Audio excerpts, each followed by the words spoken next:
It was just another quiet evening in Crestwood, a small town where everyone knew each other's names. The sun had dipped below the horizon, painting the sky with streaks of orange and purple. Maya Johnson, a 32-year-old mother of two, was driving home after a long day.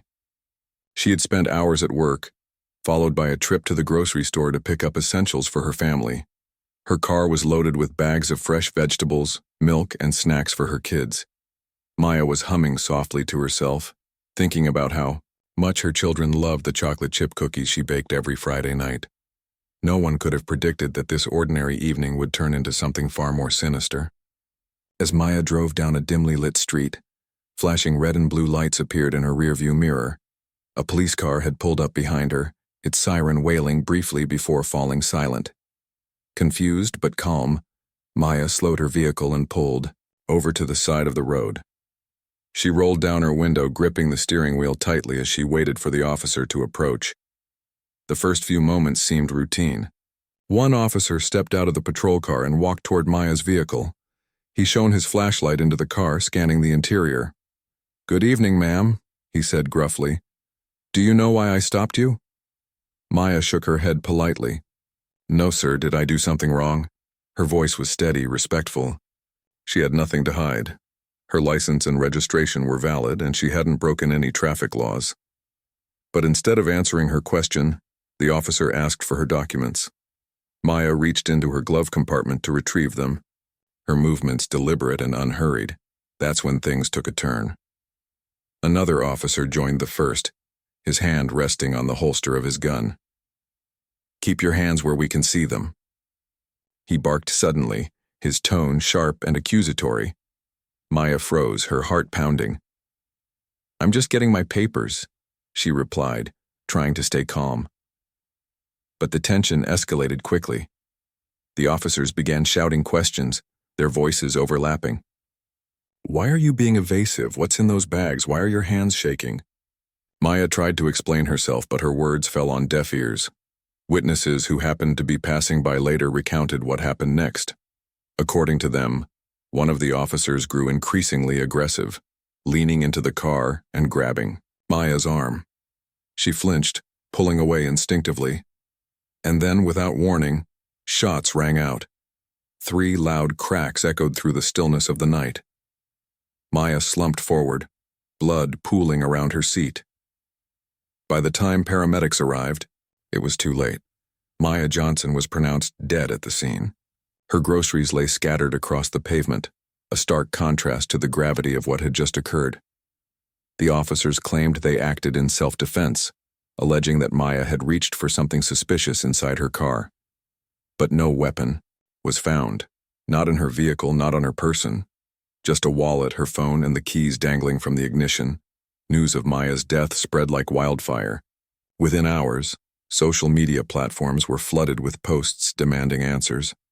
Videos of the aftermath surfaced online, showing bystanders crying and screaming in disbelief.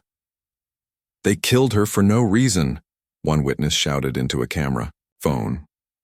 Others described Maya as a kind and gentle soul, the last person anyone would expect to end up in such a situation. As the hours passed, protests erupted in Crestwood. People gathered outside the police station, holding candles and signs that read, "Justice for Maya and Black Lives Matter." Many spoke passionately about their own experiences with law enforcement, sharing stories of racial profiling and harassment. For some, Maya's death felt personal, a painful reminder of the dangers faced by Black individuals during routine encounters with police. But while the community mourned, questions lingered. Who exactly was Maya Johnson? Why had the officers reacted so violently? And most importantly, what really happened in those final moments before she died? What no one realized yet was that Maya's story was far more complex than anyone imagined. Beneath her seemingly ordinary life as a loving mother and community volunteer lay a hidden chapter, one that would soon come to light and change everything. Little did the world know Maya wasn't just a victim of police brutality. She was also a soldier, a hero, and someone who had dedicated her life to protecting others. Her death wasn't just tragic. It was part of something much bigger. Oh, puzzle waiting to be solved. The protests in Crestwood continued to grow louder with each passing day. People from all over the country joined the demonstrations, holding vigils and chanting slogans for justice. But as anger simmered and questions mounted, something unexpected began to surface. Pieces of Maya Johnson's life that no one had ever suspected. Friends, neighbors, and even her closest family members were left stunned as details emerged about a side of Maya they never knew existed. At first, it was just whispers among those who attended her funeral. A few attendees mentioned how Maya always seemed to carry herself with an air of quiet confidence, almost like she had been trained to handle pressure. Others recalled how she would sometimes disappear for days, claiming she was visiting relatives or attending workshops. No one thought much of it at the time. It wasn't unusual for busy mothers to take short trips here and there. But now, these memories took on new meaning. Then came the revelation that changed everything. During an emotional interview with a local news station, Maya's husband Marcus broke his silence. Sitting beside their two young children, he spoke haltingly about the woman he loved and lost. Maya was more than a mother, he said, his voice trembling. She was also a soldier, a brave, courageous woman who served our country honorably. His words sent shockwaves through the community. Marcus went on to explain that Maya had joined the U.S. Army shortly after graduating high school. She excelled during basic training, earning recognition for her sharp instincts and leadership skills. Over the years, she rose through the ranks, serving multiple tours overseas in conflict zones. Her military career included stints in elite units, where she specialized in intelligence gathering and covert operations. Awards and commendations lined her resume, though she rarely spoke about them. To most people, Maya was simply a devoted wife and mom, not someone who had once worn combat boots and carried a rifle. But why had Maya kept this part of her life hidden? According to Marcus, she chose to leave active duty nearly a decade ago when their first child was born. She wanted to focus on raising our kids, he explained, tears streaming down his face. But she never stopped caring about her country or her mission. Though Maya officially retired from the Army, she maintained close ties with her former unit. Marcus revealed that she often volunteered for veteran organizations and helped mentor young soldiers transitioning back to civilian life. She believed in service, he said. It was in her blood. As Marcus spoke, reporters dug deeper into Maya's background, uncovering documents and photographs that confirmed his account. Old military records showed Maya's name listed alongside some of the Army's most decorated personnel. Social media posts from fellow soldiers described her as fearless and resourceful, someone who could think on her feet in the most dangerous situations. One photo surfaced showing Maya, in full uniform, standing tall with a determined look in her eyes. It was hard to reconcile this image with the warm, smiling woman everyone thought they knew. Yet, despite these revelations, many questions remained unanswered. If Maya had truly left the military behind, why did her past suddenly feel so relevant? What connection, if any, did her service have to do with her tragic death? These uncertainties only deepened the mystery surrounding her case and intensified the public's demand for answers. Then, late one night, Marcus received a phone call that would change everything. The clock had just struck midnight when his cell phone buzzed on the nightstand. Startled awake, he reached for it groggily, expecting another harassing message from strangers online. Instead, he heard a stern, authoritative voice on the other end. "Mr. Johnson, this is Colonel Reynolds from the Pentagon. We need to speak urgently about your wife." Marcus froze, his mind racing. The Pentagon? What could they possibly want with Maya? Before he could respond, the colonel continued, his tone clipped and urgent. "This isn't a conversation for the phone. Expect a visit tomorrow morning." With that, the line went dead. Confused and alarmed, Marcus spent the rest of the night pacing the floor, replaying the conversation in his head. Who was this Colonel Reynolds? And what did the Pentagon know about Maya that he didn't? Sleep eluded him as fear gnawed at his thoughts. By sunrise, he was exhausted but resolved to find out the truth. True to his word, Colonel Reynolds arrived the next morning, accompanied by another high-ranking official. Dressed in crisp uniforms, they introduced themselves and requested privacy. Once seated in the living room, they wasted no time getting to the point.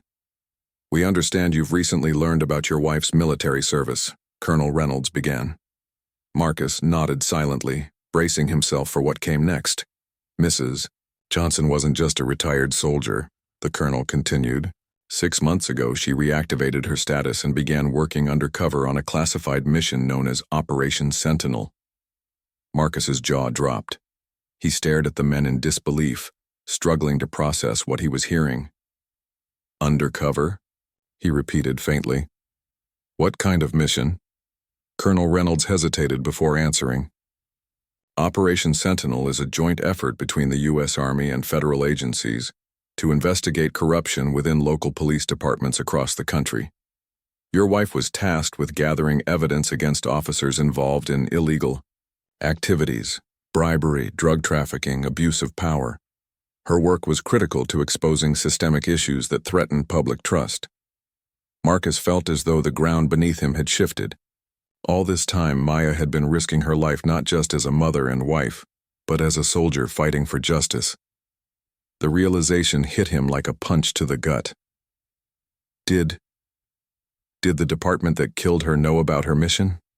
he asked, his voice barely above a whisper.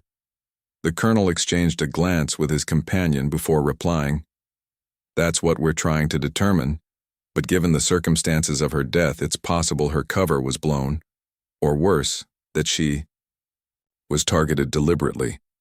Marcus sat in stunned silence, the weight of the conversation pressing down on him. Everything made sense now. The sudden stops in her speech when asked about her whereabouts, the late-night phone calls she sometimes took while sitting alone in the kitchen. Maya hadn't just been living a double life. She had been walking a tightrope between danger and duty, all while keeping her family safe. As the officials left, promising to keep Marcus updated, he couldn't shake the feeling that Maya's death was far bigger than anyone realized. It wasn't just about racial profiling or police brutality. It was about power, secrets, and the lengths some people would go to protect them. For the first time since losing Maya, Marcus felt a glimmer of clarity. He vowed to honor her memory by uncovering the truth, no matter how painful it might be. Because one thing was certain: Maya Johnson hadn't died in vain. She had sacrificed everything for a cause greater than herself, and the world needed to know why. The revelation from Colonel Reynolds left Marcus reeling. His mind raced with questions, doubts, and fears as he tried to piece together the fragments of Maya's hidden life. The quiet, loving woman he had shared a home with for over a decade was also a soldier on a secret mission, one that put her directly in harm's way. The thought made his chest tighten. How could she have kept this from him? And more importantly, who else knew about her work? As the days passed, Crestwood became a battleground of emotions. Protesters continued to march through the streets, demanding justice for Maya's death. Meanwhile, federal investigators descended upon the town like a storm, turning it upside down. Armed with search warrants and subpoenas, they combed through police records, seized computers, and interviewed officers. The small-town police department, once seen as untouchable, now found itself under intense scrutiny. For Marcus, every knock at the door brought a fresh wave of anxiety. Reporters camped outside his house, eager for updates. Strangers sent messages, some supportive, others accusing him of fabricating stories to gain sympathy. Death threats began pouring in, forcing him to move his family into protective custody. Despite the chaos, Marcus refused to retreat. He knew Maya's story was bigger than him, bigger than their grief. It was a story that needed to be told. One evening, as Marcus sat alone in a safe house provided by federal agents, another call came in. This time, it wasn't from the Pentagon, it was from an unknown number. Hesitant but curious, he answered. A shaky voice on the other end introduced itself as someone who wants to help. The caller claimed to be a whistleblower within the police department, someone who had witnessed corruption firsthand. They hinted at connections between Maya's death and the very officers she had been investigating. Your wife uncovered things they didn't want anyone to know, the voice whispered urgently. She was close to exposing them when, well, you know what happened. The caller refused to reveal their identity, but promised to share evidence anonymously. Before hanging up, they warned Marcus to stay vigilant. "These people are dangerous," the voice said. "They'll do anything to protect themselves."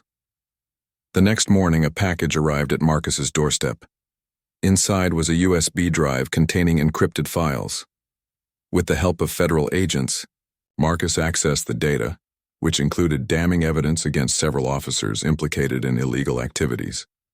There were photos, audio recordings, and detailed reports linking these individuals to bribery schemes, drug trafficking rings, and even tampered evidence in previous cases. Among the names listed were those of the officers involved in Maya's traffic stop.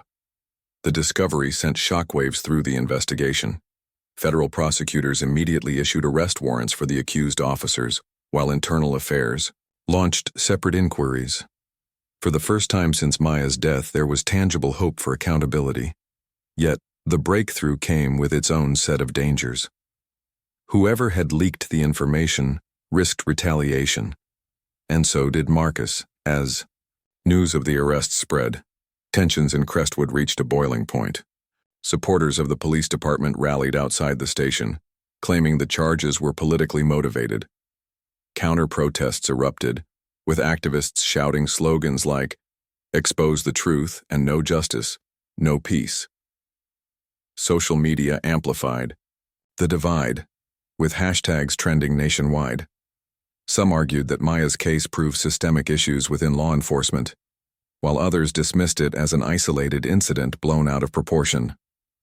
Amidst the turmoil, Marcus found himself thrust into the spotlight. Reluctantly, he became the face of the movement seeking justice for Maya. He gave interviews, attended rallies, and worked tirelessly to keep her memory alive. In one particularly emotional speech, he addressed a crowd of thousands gathered in Crestwood's Central Square. "My wife didn't choose to die," he said, his voice breaking. "But she chose to fight, for her country, for her community, for all of us. We owe it to her to finish what she started." His words resonated deeply, inspiring many to join the cause. Former military comrades of Maya's rallied to support Marcus, offering resources and protection. One retired general even leaked classified documents confirming Maya's involvement in Operation Sentinel, ensuring the public understood the gravity of her mission. These disclosures galvanized nationwide protests, drawing attention to broader issues of police brutality and systemic racism. But not everyone supported the movement. Anonymous online groups began spreading misinformation, attempting to discredit Maya's character and cast doubt on her innocence. Conservative pundits dismissed the case as another example of anti-police propaganda. Even some members of Maya's extended family distanced themselves, fearing backlash.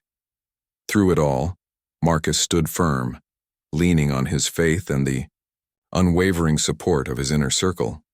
Behind closed doors, however, whispers hinted at a larger conspiracy. Some believed powerful figures outside the police force wanted Maya silenced permanently. Were politicians or corporate leaders involved in the corruption she exposed? The question lingered, fueling speculation and paranoia. Federal agents assured Marcus they were following every lead, but progress was slow. Each new clue seemed to raise more questions than answers.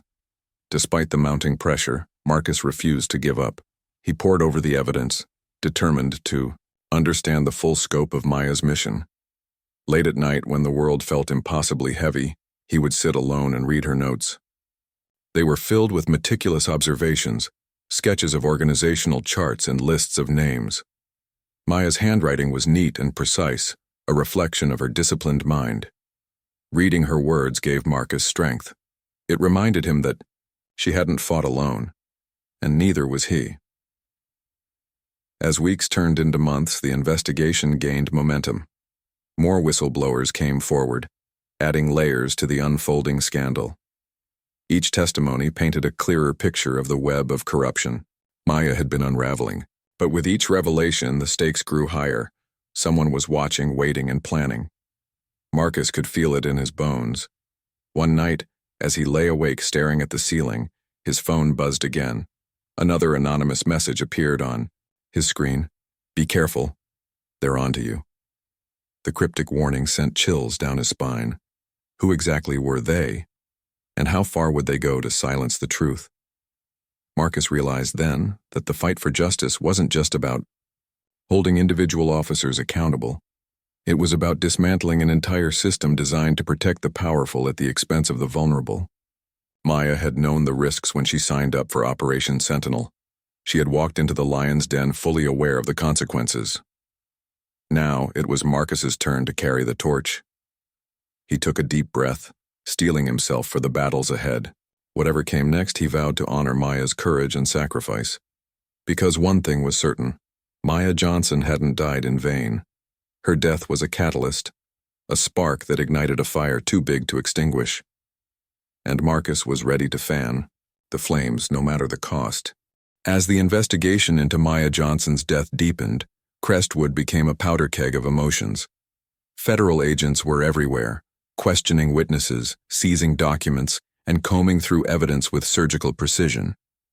The once quiet town now buzzed with an uneasy energy as residents grappled with the weight of what was unfolding.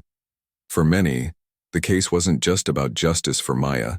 It was about confronting long-buried truths that had festered beneath the surface for years. Marcus Johnson found himself at the center of the storm. Every day brought new challenges, new threats, and new revelations. He had become more than a grieving husband. He was now a symbol of resistance, a voice demanding accountability in a system riddled with corruption. Yet, the pressure was relentless. Death threats continued to pour in, forcing Marcus and his family to remain in protective custody. Strangers online accused him of exaggerating Maya's role in Operation Sentinel, while others dismissed her mission as irrelevant to her death. Despite the noise, Marcus refused to back down.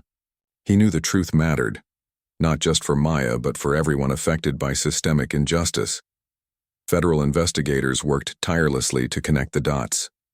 The USB drive provided by the anonymous whistleblower had been a treasure trove of information, exposing a network of corruption that reached far beyond the local police department. Officers implicated in bribery, drug trafficking, and abuse of power were arrested one by one.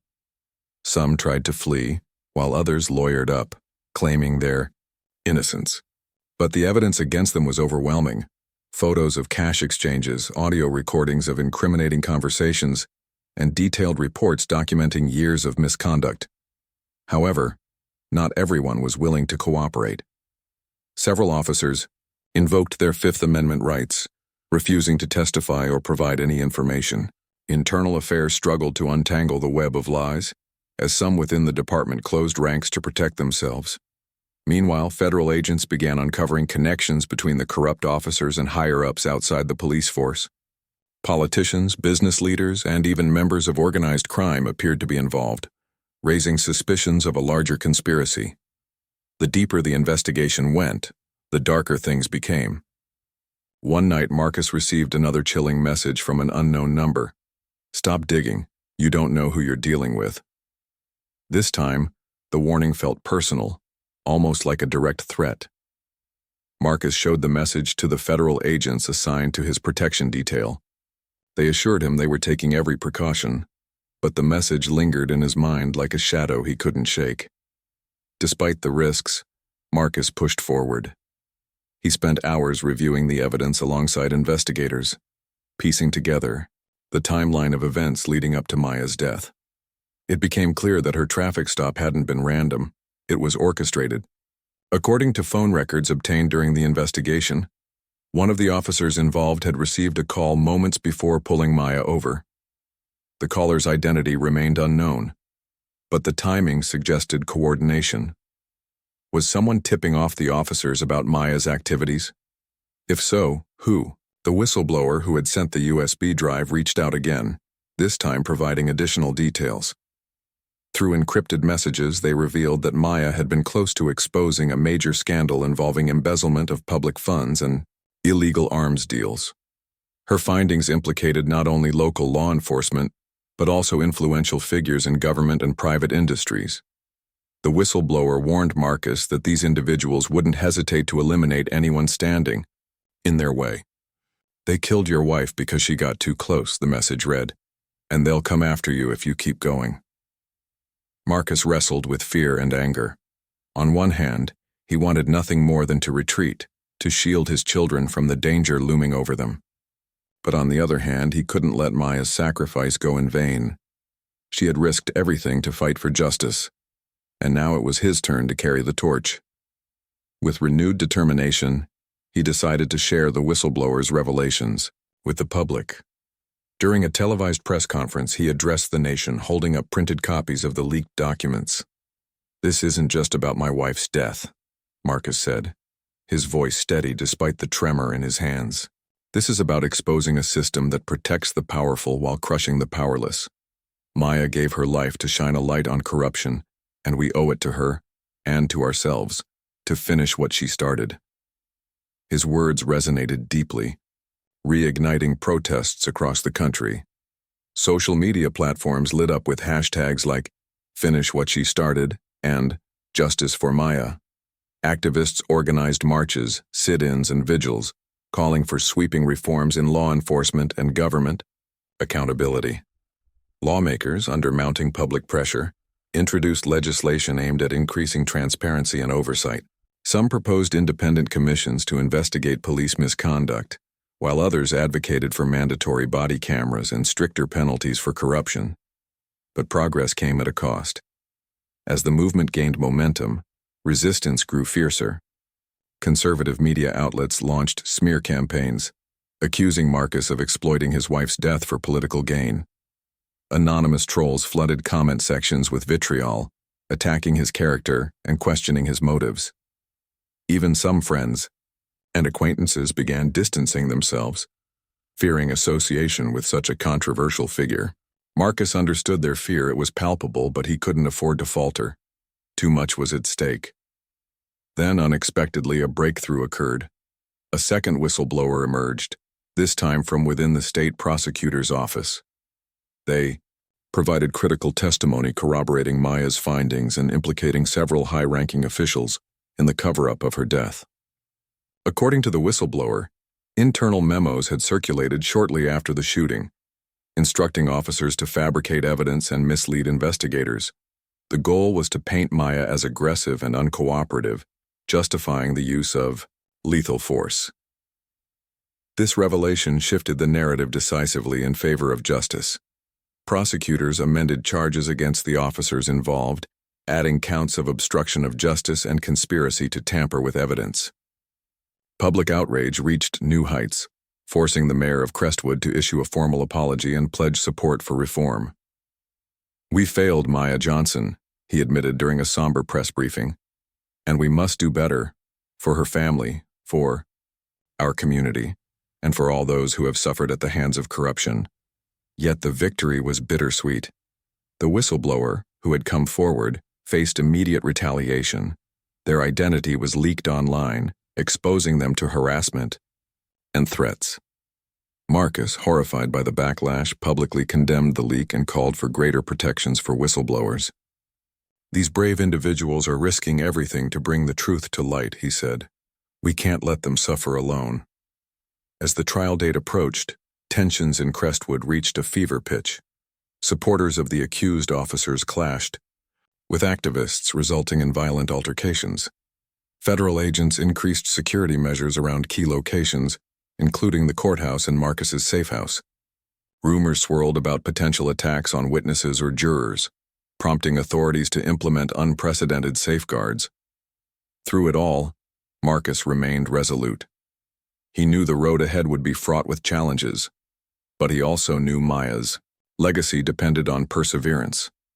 Each day he reminded himself of her courage, the same courage that had inspired him to keep fighting.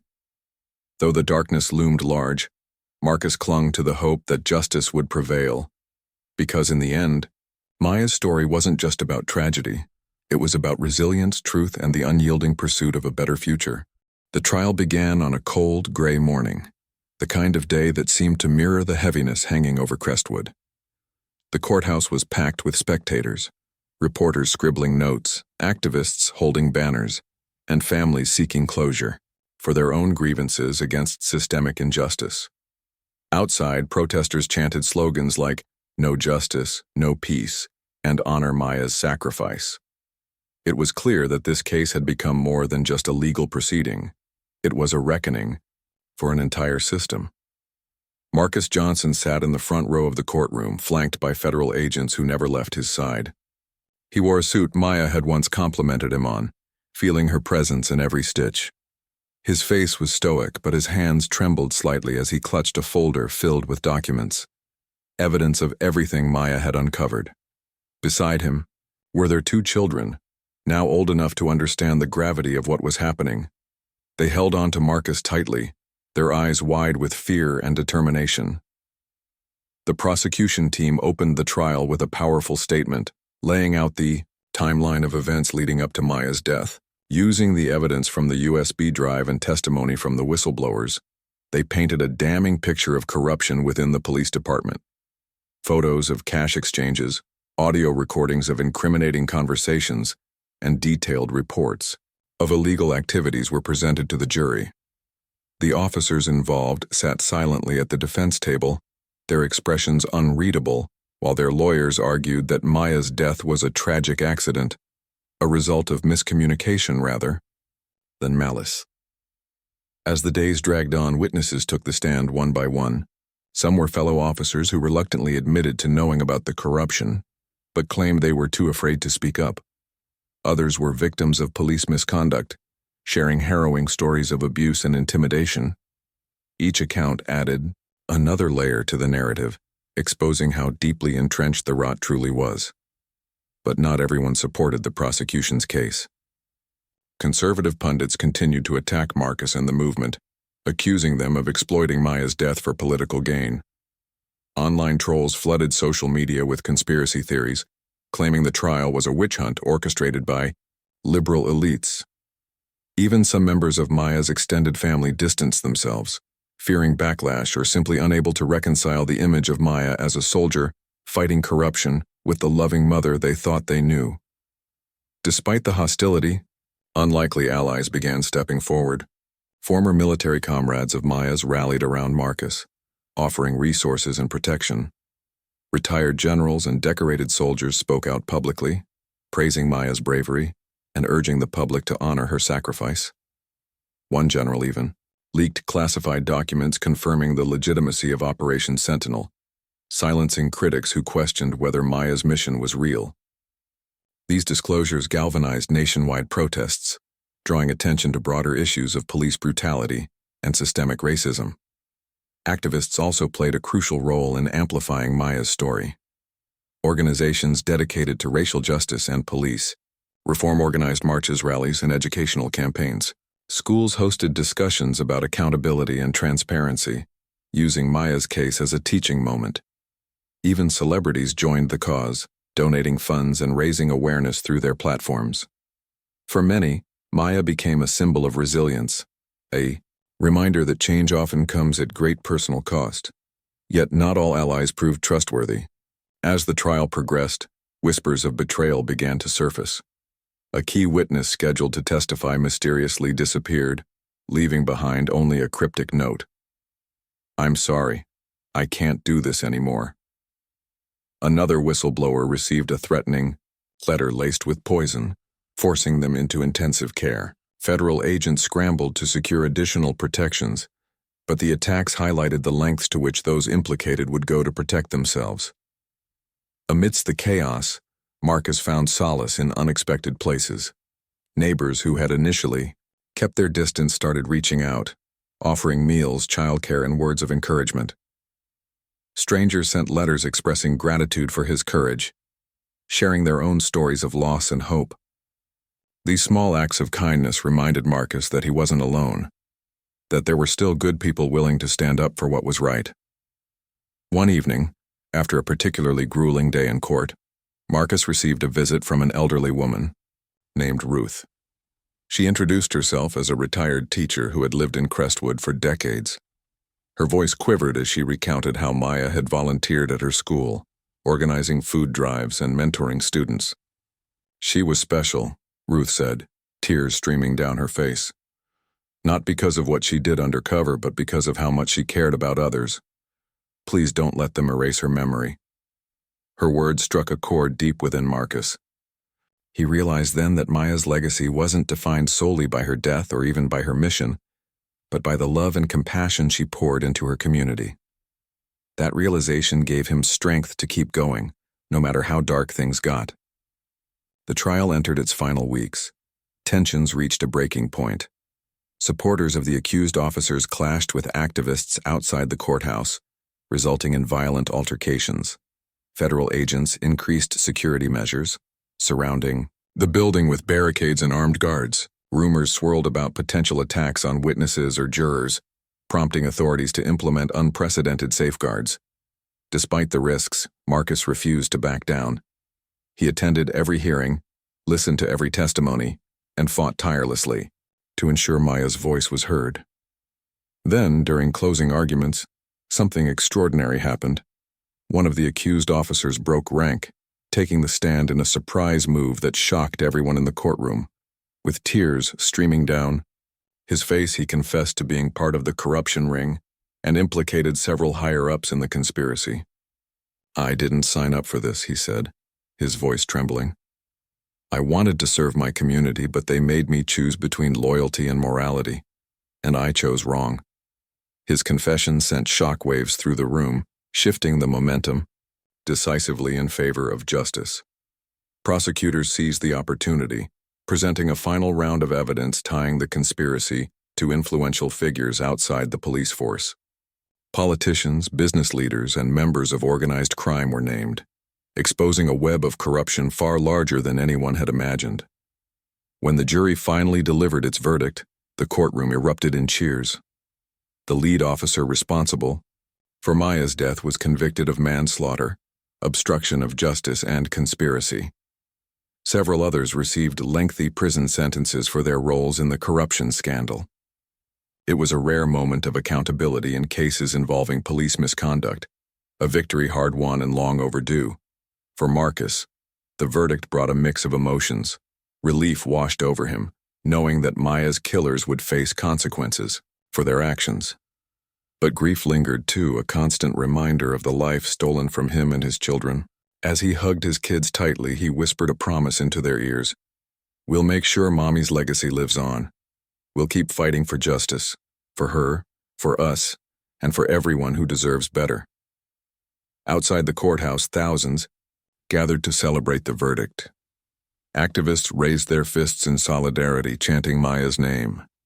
Reporters captured images of Marcus standing tall, his face etched with resolve. Though the battle was far from over, one thing was certain. Maya Johnson hadn't died in vain. Her courage had sparked a movement, a fire that would continue to burn until true justice was achieved. The verdict marked a turning point not just for Crestwood but for the nation. The conviction of the officers involved in Maya Johnson's death sent shockwaves through communities grappling with police misconduct and systemic injustice. For many, it was a rare moment of accountability, a glimmer of hope that justice could prevail even in the face of overwhelming odds. Yet as Marcus Johnson stood outside the courthouse surrounded by supporters, he knew this victory was only the beginning. In the days following the trial, lawmakers scrambled to respond to public pressure. Sweeping reforms were introduced at both state and federal levels, aimed at increasing transparency within law enforcement agencies. Mandatory body cameras became standard equipment for officers, while independent oversight boards were established to investigate complaints of misconduct. Training programs focusing on de-escalation tactics and racial sensitivity were implemented nationwide. Lawmakers also pushed for stricter penalties for corruption, ensuring that those who abused their power would face severe consequences. Maya's name became synonymous with resilience and courage. Her story inspired countless individuals to speak out against injustice, igniting movements across the country. Schools began teaching her legacy as part of history lessons, emphasizing the importance of standing up for what is right, even when it comes at great personal cost. Community centers, parks, and scholarships were named in her honor, ensuring that future generations would remember her sacrifice. For Marcus, life slowly began to regain a sense of normalcy, or as close to normalcy as it could be after such a profound loss. He continued to advocate for reform, traveling to cities where protests had erupted over similar cases of police brutality. At rallies, he shared Maya's story, urging people to channel their anger into action. Change doesn't happen overnight, he often said during speeches. But if we keep pushing, if we refuse to stay silent, we can create a world where no one has to die for speaking the truth. His children grew older, finding strength in their mother's memory. They excelled in school, participated in community, service projects, and carried themselves with the same quiet dignity Maya had embodied. Marcus made sure they understood the weight of their mother's legacy, not as a burden, but as a source of pride. Together, they visited Maya's grave regularly, leaving flowers and sharing stories about how her work continued to inspire others.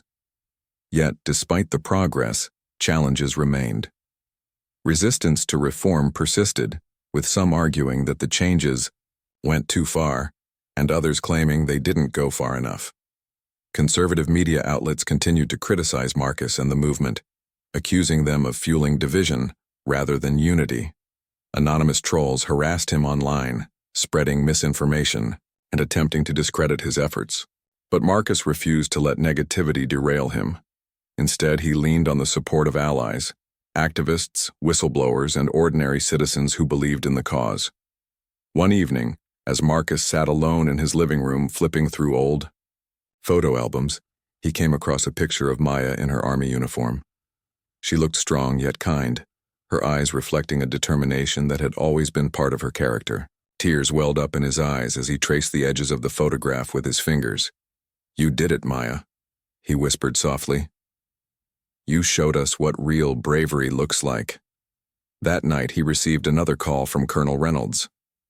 This time, the tone was different, less urgent, more reflective. "Mr. Johnson," the colonel began, "we've completed our internal review of Operation Sentinel. Your wife's findings have led to significant arrests beyond Crestwood. Several high-ranking officials implicated in corruption are now facing charges. You should know, her work changed the game." Marcus listened quietly, absorbing the gravity of the colonel's words. While nothing could bring Maya back, knowing that her mission had succeeded brought him a measure of peace. He thanked the colonel and hung up, staring out the window at the stars twinkling in the night sky. For the first time in months, he allowed himself to feel a flicker of hope. As years passed, Maya's legacy only grew stronger. Documentaries were made about her life, chronicling her journey from soldier to mother to activist. Books were written, analyzing the impact of her work on modern-day reform movements. Statues were erected in her honor, depicting her standing tall with a determined gaze, a symbol of perseverance in the face of adversity. Activists around the world invoked her name during protests, chanting slogans like, "Follow Maya's lead," and "Finish what she started." Marcus eventually retired from his role as a public figure, choosing instead to focus on raising his children and preserving Maya's memory through quieter means. He wrote a memoir detailing their life together, the joys, the struggles, and the ultimate sacrifice she made. The book became a bestseller, resonating deeply with readers who saw themselves in Maya's story. Proceeds from sales went toward funding scholarships for underprivileged youth pursuing careers in law enforcement reform. On the anniversary of Maya's death, Marcus organized an annual memorial event in Crestwood. Families gathered to celebrate her life, sharing stories of how her courage had touched them personally. Children released balloons into the sky, each one carrying a message of gratitude or a dream for a better future. It was a day of reflection, healing, and renewed commitment to the fight for justice. Though pain lingered for those who loved her most, they found solace in knowing that Maya's death hadn't been in vain. She had become more than a victim of injustice. She was a hero who dared to challenge a broken system. Her story reminded everyone that even in the darkest moments, light could emerge, if people were willing to stand up and shine it. As Marcus stood beside his children at the memorial, watching the sun set over Crestwood, he felt a sense of closure wash over him. Maya's voice may have been silenced, but her spirit lived on. In every protest march, every policy change, every person inspired to make a difference. And though the road ahead would undoubtedly be long, Marcus knew one thing for certain: Maya Johnson's legacy would endure, guiding humanity toward a brighter, fairer tomorrow.